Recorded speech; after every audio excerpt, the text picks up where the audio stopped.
Alors bonsoir, le 26 septembre, vous le savez, aura lieu le vote consultatif sur la fusion du Grand Fribourg.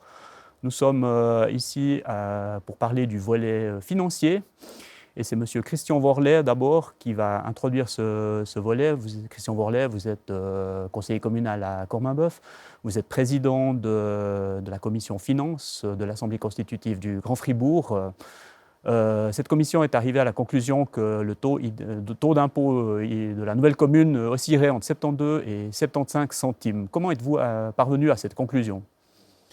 Oui, alors tout d'abord, je veux préciser que ce n'est pas une commission, mais un groupe de travail. Ça n'a pas une grande importance, mais je tiens quand même à le préciser. Alors comment on est arrivé à cette conclusion? Nous avons d'abord pris les comptes des communes individuellement. Nous avons retravaillé ces comptes, c'est-à-dire qu'on a enlevé les opérations extraordinaires, telles que des amortissements extraordinaires, ce genre d'opérations. On appelle ça épurer les comptes. Ensuite, nous avons pris les planifications financières de chaque commune et nous avons donc ainsi créé une vue des 5 dernières années et des 5 années futures de chaque commune. Ensuite, nous sommes passés à une consolidation. Ce n'est pas une simple addition mathématique des 9 communes, c'est une consolidation dans laquelle on a introduit certaines hypothèses, par exemple des économies d'échelle, ce genre de choses, et également les souhaits de l'Assemblée constitutive pour le futur de cette commune, et en garantissant une capacité d'investissement de 350 millions sur 5 ans, soit 70 millions par année, on arrive à un taux d'impôt, une fourchette exactement de 72 à 75. Mais ce taux, évidemment, fait des heureux et fait des moins heureux parce que dans les communes, il y a des gagnants, il y a des perdants. Est-ce qu'on peut vivre avec ça? Est-ce qu'on peut décemment demander à des communes d'augmenter leurs impôts? Alors, je vous dirais qu'une fusion, ce n'est pas seulement l'aspect fiscal. Oui, il y a des communes qui vont gagner, il y a des communes qui vont perdre. Mais en apport de ceci, il y a toute une série d'avantages qui sont à mettre en lien avec cette fusion. Par exemple, on serait dans le top 10 des communes suisses, c'est-à-dire qu'on aurait un poids beaucoup plus fort. Par exemple, ce taux permet également une certaine pérennité de cette commune dans le futur. Ça n'est pas sûr que chaque commune prise individuellement ne doive pas monter ses impôts. Je ne suis pas devin non plus, mais voilà la situation. Est-ce que les perdants, finalement, perdent beaucoup, selon vous? Alors, oui et non. Je vous dirais bien sûr, si on doit monter les impôts, c'est quelque chose qui est difficile à faire. Il faut avoir contre cette augmentation d'impôts une prestation, une plus-value. Et je pense que ce projet de fusion, si on le regarde dans l'ensemble, il amène cette plus-value. L'évolution à terme, si la commune, imaginons que la fusion aille jusqu'au bout du terme avec un impôt, mettons, de, je sais pas, 74 centimes, comment vous voyez l'évolution à terme des finances communales? Alors, on a fait dans nos calculs justement en sorte que cette commune soit robuste et que ce taux d'impôt soit pérenne. Ce n'est pas juste les 2 premières années, puis après 2 ans, on l'augmente. On a vraiment tenu compte des investissements à faire et de tout ce que l'on savait pour définir un taux d'impôt ou une fourchette à l'heure actuelle qui soit dans la durée et pas juste pour 2 ans. Donc vous pouvez garantir que ce taux ne bougera pas durant de nombreuses années? Alors bien sûr, je n'ai pas une boule de cristal, je ne peux pas vous dire que ce taux ne va pas bouger pendant 10 ans. Ce que je peux vous dire qu'en faisant les projections qu'on a fait actuellement avec les données que nous connaissons actuellement, ce taux est pérenne et restera stable pendant quelques années, oui. 2 mots peut-être encore pour conclure sur les taxes. Certaines taxes seraient carrément éliminées dans les communes, d'autres seraient unifiées. Ça, c'est un avantage pour les citoyens? Alors oui, c'était une demande aussi des citoyens de se pencher sur ces taxes. Nous l'avons fait. Alors, ce n'était pas seulement le groupe de travail finance, il y avait aussi un groupe de travail ad hoc qui s'est penché là-dessus. Et ce groupe de travail est arrivé à la conclusion que certaines taxes, on devait les maintenir, que d'autres, on devait les supprimer, en particulier la taxe non-pompier. Et également qu'il fallait harmoniser certains impôts, impôts sur les chiens et ce genre de choses. Et si je juge ce qui a été fait comme travail par rapport aux taxes, c'est quelque chose de positif pour les citoyens. Je tiens à préciser, il y a naturellement ici quand même une grande inconnue, c'est toutes ces taxes sur les eaux qui vont de toute façon dans les communes qui n'ont encore pas fait le travail augmenter indépendamment de la fusion parce que les communes doivent se mettre en conformité avec une loi qui date de 2009, sauf erreur de ma part, et qui demande le prélèvement d'une taxe de base pour financer l'entretien et la construction des canalisations futures. Très bien. Eh bien, Monsieur Worley, nous vous remercions d'avoir posé le cadre de ce débat et nous allons maintenant, sans transition, passer à la discussion relative à l'enjeu financier de la fusion du Grand Fribourg. Pour ce débat consacré au volet financier de la fusion du Grand Fribourg, j'ai le plaisir d'accueillir Alain Deschenaux. Alain Deschenaux, bonsoir. Bonsoir. Vous êtes donc coprésident de l'association Fusion 21 qui milite pour la fusion du Grand Fribourg. Vous êtes un acteur économique connu de la place fribourgeoise comme directeur de MC Management et Conseil. À ce titre, vous avez notamment le mandat de gestion pour diriger le groupe Norman Fribourg. Vous êtes aussi un acteur culturel vu que vous avez notamment été longuement président de la Landwehr. Donc vous allez défendre la position du oui. Face à vous, Madame Schneider, Erika Schneider, bonsoir. Bonsoir. Donc on vous connaît évidemment comme une figure politique incontournable du Grand Fribourg. Vous avez été pendant 15 ans syndic de Villars-sur-Glâne. Vous venez de quitter cette fonction. Vous êtes aussi député au Grand Conseil, rappelez-moi, depuis 2006. Depuis 2006 aussi. Vous êtes juriste de formation, vous avez longuement travaillé à l'OFAS, l'Office fédéral des assurances sociales, spécialisé notamment dans le domaine de la prévoyance professionnelle. Est-ce que j'ai oublié quelque chose? Non, c'est assez complet. Voilà, donc Madame Schneider, c'est à vous que je vais poser la première question. Donc vous vous opposez fortement, fermement à cette fusion du Grand Fribourg, finalement avant tout parce que vous estimez que Villars-sur-Glâne, votre commune, a trop à perdre dans cette opération. Est-ce qu'il ne faudrait pas considérer cette question d'un point de vue de l'intérêt général de la région du Grand Fribourg plutôt que simplement défendre votre précaré? De ce point de vue-là, vous avez parfaitement raison. Le problème, c'est que cette fusion ne défend justement pas l'intérêt général de la région. On a ici un système qui est calqué sur une espèce de commune créée de toutes pièces, où on a vu évidemment tout ce qui se passe à gauche, à droite dans les différentes communes. On a rajouté des strates supplémentaires. On a fait des règles d'octroi pour arriver à un financement qui puisse tenir la route. Et puis, on s'est dit qu'une commune de 75 000 habitants aura un poids politique non négligeable face à la Berne fédérale.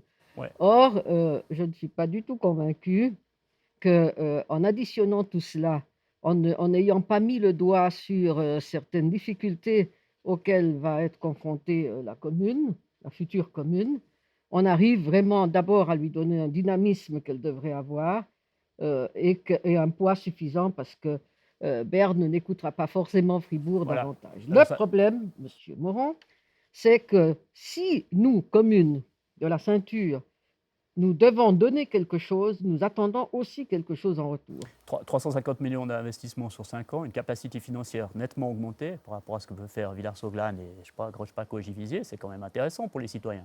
Sauf que 350 millions d'investissements, ça n'est pas le total de ce qu'investissent actuellement les communes.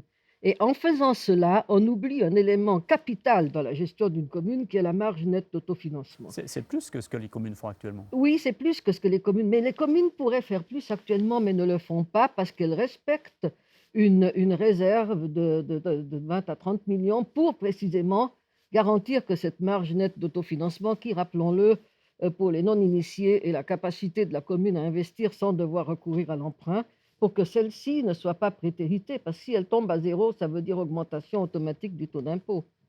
Monsieur Deschenaux, vous voyez un intérêt financier évident à fusionner ces 9 communes du Grand Fribourg. Oui, absolument. Évidemment, je n'ai pas du tout la même position que Mme Schneider, sans surprise. Je pense qu'il y a une question de temporalité qui est là-dedans. Évidemment, il ne faut pas se cacher qu'une fusion de 9 communes, finalement, amène des changements. C'est un peu, pour moi, la peur du changement par rapport à une situation qu'on connaît, la peur de choses qui sont nouvelles. Et dans la question de la temporalité, je pense qu'il y a certainement des premières années qui seront difficiles, mais moi, je suis très sensible au fait du vivre ensemble. J'ai l'impression, moi, j'habite personnellement comme un bœuf, j'habite Fribourg. Je veux dire, aujourd'hui, on a une vie commune, on a vécu ensemble. Et je suis assez peu convaincu qu'il faille que chacun défende dans sa petite commune son précaré.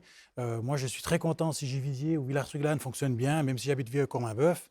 Je prends l'exemple, si j'ai à Courmainboeuf, qui est une commune relativement modeste par rapport aux autres communes qui sont concernées dans le périmètre de fusion, si parce qu'il y a un terrain, il y a une entreprise à grosse valeur ajoutée qui vient et puis qui pourrait payer beaucoup d'impôts, je trouverais totalement incohérent que ce soit que les habitants de la propre commune et les habitants de la région très très proche de cette commune qui bénéficient, parce que probablement cette entreprise, si elle vient, c'est parce qu'il y a peut-être un Newtonia à Villars-sur-Glâne, parce qu'il y a du basket sur la frontière Fribourg-Grange-Paco, peut-être parce qu'il y a Forum à Grange-Paco, etc. Donc finalement, si elle vient ici, c'est parce elle y voit un intérêt, pas de Courmainboeuf, mais la parcelle se trouve juste sur Courmainboeuf. Donc c'est assez logique de le voir de manière globale dans un ensemble. Tout à fait. Par rapport à l'aspect effectivement de pouvoir davantage investir, vous y voyez un avantage pour la nouvelle commune? Moi, je pense que c'est aujourd'hui, on fait tout par petits cercles. Finalement, on a 9 petits cercles, alors pas de la même taille parce que les communes n'ont pas la même taille, mais il y a 9 petits cercles et moi, je suis assez convaincu qu'il faut un seul grand cercle. Aujourd'hui, il y a les moyens qui sont mis. Alors peut-être, évidemment, une fois, ça sera Villars-sur-Glâne qui n'aura pas l'investissement parce que, comme il y a le cas avec le Schönberg ou avec la Vignetta ou avec le quartier d'Alt, il y a des moyens qui peuvent mettre dans des projets importants sur un quartier une année, dans une commune, et ça peut être le cas dans l'autre l'année suivante.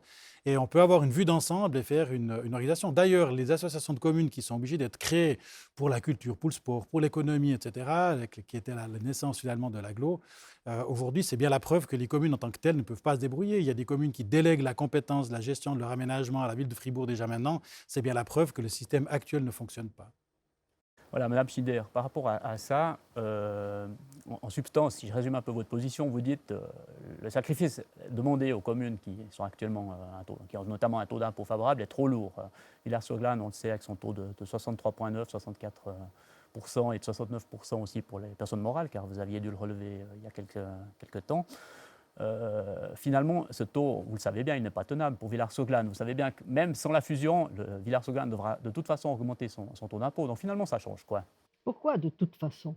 Qu'est-ce qui vous fait dire de toute façon? Le C'est pas le impossible. budget 2021 de la commune qui prévoit, petite aparté sur Villars-sur-Glâne, plus de 5 millions de déficit.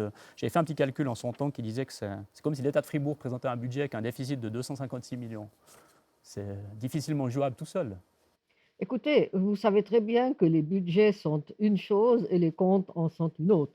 Les comptes, enfin le budget 2021 était déficitaire, enfin le 2020 était déficitaire, les comptes étaient bénéficiaires. On ne peut pas, le budget n'est pas, c'est justement ce qu'on reproche là. C'est pas parce que vous avez prévu des investissements que vous allez automatiquement les faire. On a dans le budget une vision de ce qu'on voudrait faire, on est obligé de le prévoir. Mais ça ne veut pas du tout dire qu'on va automatiquement augmenter le taux d'impôt. Ça ne veut pas dire non plus qu'on ne va pas le faire. Mais si on le fait, on sait pourquoi on le fait. Et si on sait pourquoi on le fait, c'est parce que on a analysé la situation, parce qu'on est placé dans une période difficile. Et nous avons déjà connu à l'époque des périodes difficiles à Villars-sur-Glâne. Le problème, c'est pas là. Le problème, c'est que cette fusion apporte certes une augmentation du taux d'impôt pour Villars, mais n'apporte rien de nouveau pour la commune. Et la question est, si on voulait vraiment quelque chose, alors je comprends bien sûr qu'il y a des communes qui font faire toute leur infrastructure par Fribourg, etc. Ce n'est pas le cas d'autres communes comme Villars. On a créé aussi l'agglomération pour précisément, et ça a été intelligent, pour faire toute une infrastructure d'aménagement de territoire, de transport, etc., qui ne peut pas se limiter ou se cantonner à un territoire.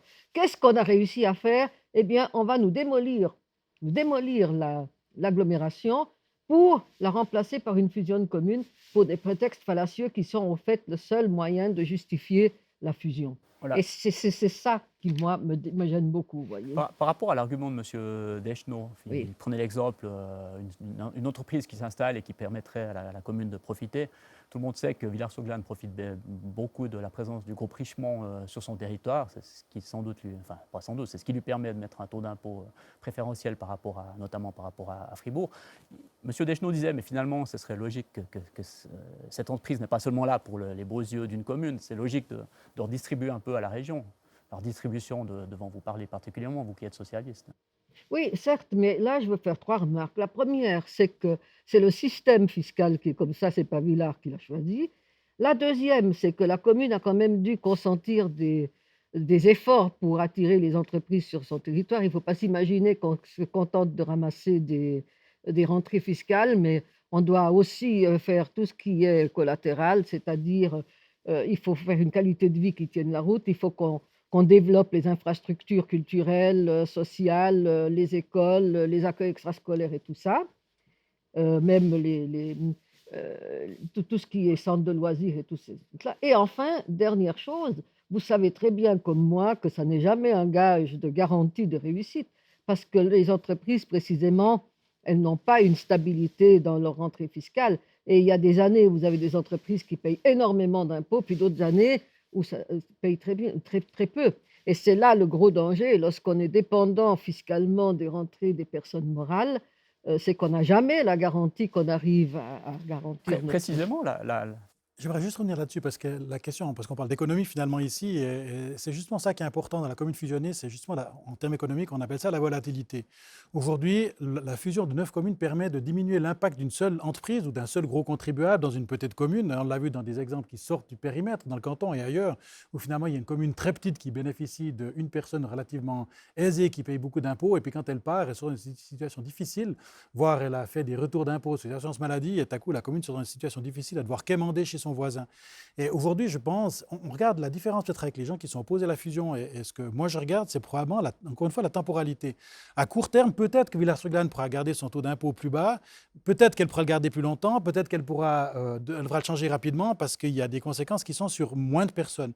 Si on met l'ensemble des communes ensemble, les 9 communes ensemble, sur un bassin qui est beaucoup plus grand, on permet de limiter, en sachant que s'il y a une commune qui est une année, on prend une entreprise qui sort un bon résultat et qui paye beaucoup d'impôts à Villars-sur-Glâne, et que c'est l'inverse à Belfaux, et que l'année d'après c'est l'inverse, on arrive à vraiment diminuer la volatilité.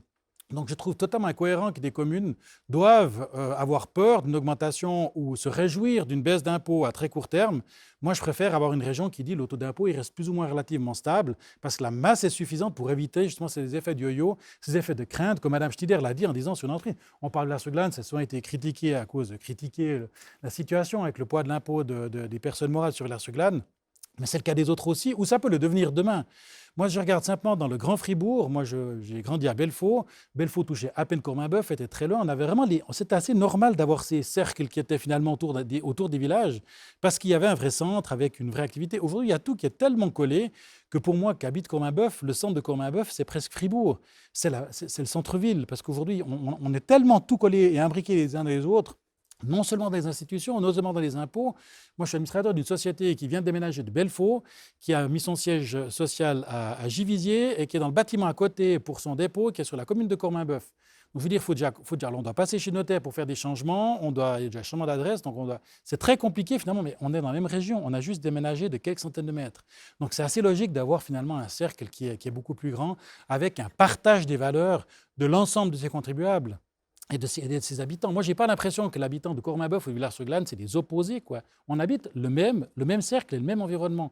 Et à moyen terme, mes enfants, ils ne vont pas connaître, ils ont 20 ans maintenant, mais ils vont pas connaître. Ce que moi, j'ai connu il y a 20 ou 25 ans, avec ces espacements, le CIG qui était complètement inexistant, par exemple, avec toute la route où il y a maintenant les TPF qui s'est installée, ben c'était un champ. Moi, je l'ai connu. Mes enfants n'ont pas connu ça. Ils n'ont pas idée qu'avant, c'était un champ et que ce n'était pas totalement lié. Donc aujourd'hui, le cercle, il est de fait devenu un cercle plus grand. Après, moi, je n'ai pas à défendre ma position, vous plus maintenant non plus, d'indépendance dans un conseil communal, dans un conseil général, de pouvoir défendre mon petit lopin de terre. Moi, je vais défendre le Fribourg, le Grand Fribourg. Et si je déménage à Givisiez demain ou à Villars-sur-Glâne demain, j'ai envie de défendre le même lopin de terre du Grand Fribourg.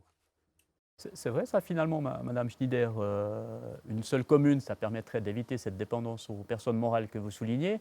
Ça permet aussi visiblement de simplifier les procédures administratives vu qu'il n'y a plus qu'un seul interlocuteur.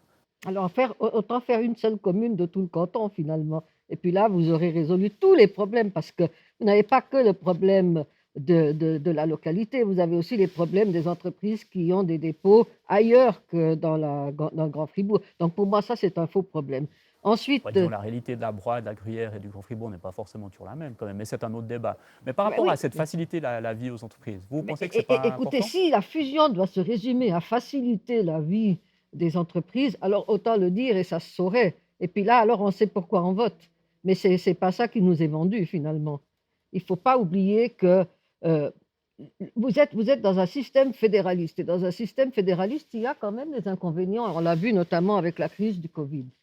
Eh bien, ou bien vous changez le système, et puis là, alors, bon, bien sûr qu'on arrivera à centraliser beaucoup plus, et là, on aura d'autres problèmes. Ou bien alors, vous essayez de trouver quelque chose qui est un but commun. Et ce but commun, ça ne doit pas se résumer à des détails de ce genre. Je ne dis pas que ça ne vous empêche. Mais ça ne touche pas que les entreprises, si je peux me permettre. La personne privée, c'est la même chose. Elle déménage à Givisiez Oui, ou à bien sûr. Villars-sur-Glâne. Elle doit passer par le bureau des habitants pour dire que change de commune. Si, Elle a juste si son vous bordereau allez à d'impôt qui Recense, vient c'est la d'ailleurs. même chose. Dès que vous quittez votre commune, quelle qu'elle soit, c'est la même chose. Oui, mais dans les transports publics, par exemple, il y a quand même une différence entre une agglomération qui est proche d'une ville avec un centre qui est bien posé. Bulle fait la même chose de son côté. Gentiment, on arrivera peut-être à Romont et dans d'autres régions, la même chose. Mais le centre de Fribourg, il n'a rien du tout de lien avec Recense. La On est problématique de d'accord, mais Recense avec ça, celle de Fribourg et de Villars-sur-Glâne n'est pas du tout le même. La Oui, problématique de Fribourg et de Villars-sur-Glâne, finalement, en termes d'assistance sociale, d'école, etc., est beaucoup plus proche et beaucoup plus similaire de grandes villes. Vous devenez la grande ville qui s'accole à une autre grande ville, et finalement, tout ce qui est autour est totalement impliqué. Ce n'est pas du tout le cas de Recense ou bien de Bulle. on est bien d'accord, mais ça n'a pas besoin d'être réglé par une fusion. Si on a créé l'agglomération, c'est bien pour remplir effectivement ces besoins. Mais une fusion, une seule commune, ça va quand même plus vite. Ah non, pas forcément. D'ailleurs, c'est justement là le problème. C'est que plus c'est grand, plus c'est dilué et plus c'est compliqué. On voit, par exemple, avec les services de l'État qui sont très professionnels, qui sont une administration qui a un certain poids, eh bien, quand vous avez besoin de quelque chose, c'est la croix et la bannière quelquefois pour l'obtenir, et en particulier en matière de construction. Alors, si je rebondis là-dessus, où je vous rejoins sur ce point, c'est que finalement, avec la commune et les 600 habitants, avec pas la compétence qu'elle a besoin pour le faire, si vous êtes juriste, aujourd'hui, il faut pratiquement plus de juristes que d'urbanisme à la DAEC pour gérer les dossiers, Oui, parce que c'est les projets juste. sont devenus extrêmement compliqués. Mais finalement, qu'on ait une commune de 80 000 habitants ou qu'il y en ait une de 38 et une de 2, les problèmes sont les mêmes. Moi, je préfère des gens qui comprennent au moins et puis qui font front au canton, aux discussions qui sont faites, plutôt qu'une commune avec un conseiller communal ou une conseillère communale qui ne maîtrise pas forcément ses dossiers parce qu'il fait ça un petit peu à côté, parce qu'il a dû prendre Dicaster que peut-être personne ne voulait, ou parce qu'il voulait pour des questions d'intérêt personnel. Moi, je préfère quelqu'un qui comprend au moins, puis qui peut faire front face au canton, qui évidemment pose des exigences toujours plus grandes sur les communes.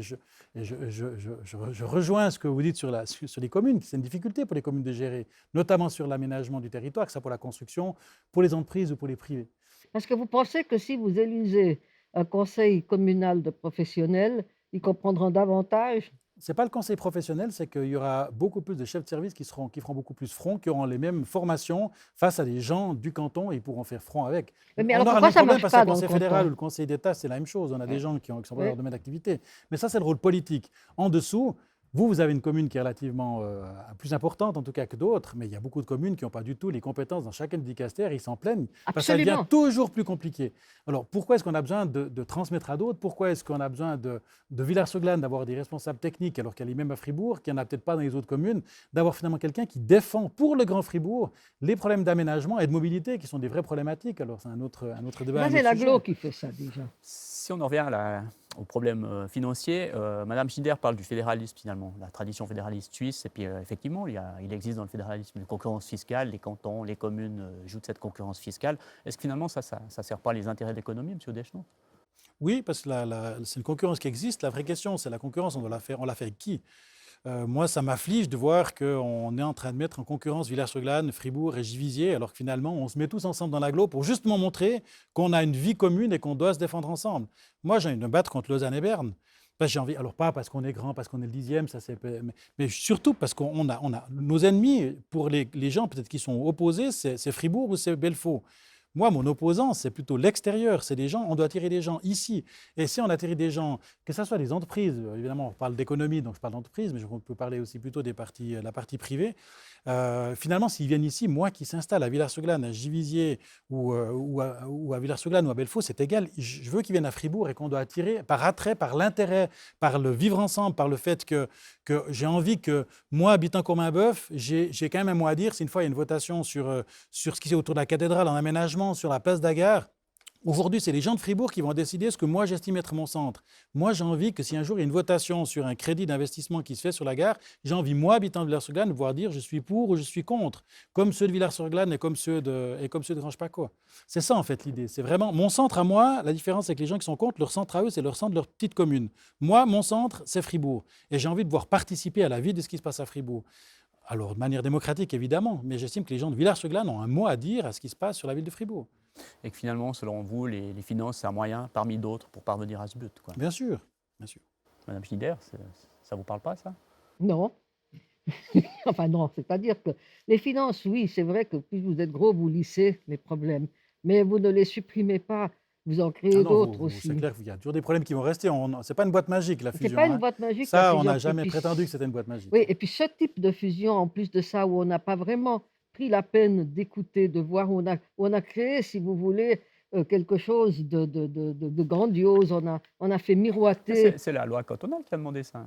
Non, la loi cantonale n'a jamais demandé que l'on crée des infrastructures, que l'on augmente de manière exponentielle l'administration, que l'on donne en fait entre guillemets, des possibilités, parce que ce n'est pas des pouvoirs à des créations de quartiers. Donc on fait une commune, on fait une grosse commune, une énorme entité, mais on fait quand même des maisons de quartier parce qu'on se rend bien compte qu'on n'arrivera pas à toucher le cœur des citoyens dans leur quartier. Alors on leur donne la possibilité d'aller s'exprimer dans des boîtes à idées, tout ça pour leur donner l'illusion qu'ils sont Si écoutés. je reviens aux aspects financiers qui sont le volet, Ben, finalement, c'est ça un coûte moyen cher, parmi d'autres. ça coûte cher et c'est des montants astronomiques et puis Mais ça coûte cher à qui? ces montants-là, est-ce qu'on les a vraiment estimés? Moi, je ne suis pas convaincue. On arrive, on a vu que, il y aura, quand même une suppression d'environ 17 millions de rentrées fiscales en enlevant l'impôt sur les chiens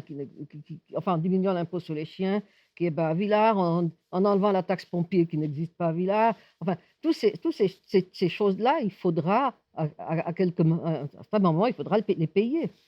Monsieur Deschenaux, la fusion, c'est trop cher? Mais non, je ne crois pas que ce soit trop cher. Aujourd'hui, c'est comme une fusionnée finalement qui va définir un petit peu la ligne qui est là. C'est comme dans une économie, puis la commune, elle doit gérer son budget avec quand même des recettes et des dépenses. Donc c'est finalement la même chose qu'une entreprise ou qu'un ménage, hein. Au bout d'un moment, elle a l'argent qu'elle peut avoir. Alors soit elle augmente les impôts, ce qu'en général on ne peut pas forcément faire quand on a un salaire, ou alors on doit le faire de manière différente. La commune, elle peut soit augmenter les impôts et puis décider, mais c'est la commune fusionnée qui pourra le faire. Ou elle pourra dire je fais des économies, ou elle pourra dire je fais des investissements. Aujourd'hui, je suis convaincu qu'avec le même montant, on peut faire beaucoup mieux pour le service à la population. Ces maisons de quartier, ce n'est pas tellement finalement pour dire on met de l'argent et puis c'est un petit peu le petit sucre qu'on donne aux communes aux alentours. Je pense que c'est pour continuer à faire la vie de quartier. À Fribourg, vous croyez vraiment que la Neuveville et l'Auge, qui habitent la ville, sont les deux quartiers de la ville de Fribourg? Vous croyez vraiment que ces deux quartiers qui se ressemblent beaucoup avec le Schönberg, avec Beaumont? Il y a des quartiers qui ont une activité. Moi, j'étais président de la Landwehr, comme vous l'avez dit, avec un comité de quartier, d'association de quartier qui marche super bien à Beaumont, Bourbon-Vignetta. Probablement moins dans d'autres communes. À Villars-sur-Glâne, il y en a dans certains quartiers, il n'y en a pas dans d'autres. Je ne crois pas qu'il y ait quelqu'un au conseil communal de Villars-sur-Glâne qui habite Villars-Vert. Je ne crois pas. Le nouveau, je crois. Il y avait? Il y avait, mais il n'y a plus. C'est Non. quand même le quart de la population. Est-ce qu'on peut considérer que Villars-Vert n'est pas représenté au conseil communal de Villars-sur-Glâne? Parce qu'il n'y a personne du conseil communal qui va défendre Villars-sur-Glâne. Il n'y a personne du Schönberg à Fribourg. Et ça veut dire qu'il n'y a pas un conseil communal qui va dire alors maintenant on coupe tout au pont et puis on ne donne plus rien, on ne s'occupe plus des habitants du Schönberg. Mais non. C'est la différence, peut-être, et je vais être plus socialiste que Mme Schneider, il faut le dire fort, moi je suis plus sur le vivre ensemble en fait et sur l'intérêt commun. Voilà, eh bien, on ne vous mettra pas d'accord sur cet aspect des finances. Néanmoins, on vous remercie d'avoir éclairé cette problématique et aidé les personnes qui vont voter à faire un choix. Merci Madame Schneider, merci Monsieur Deschenaux. C'est ainsi que se clôt ce débat sur le volet financier de la fusion du Grand Fribourg. Le vote aura lieu, vous le savez, le 26 septembre.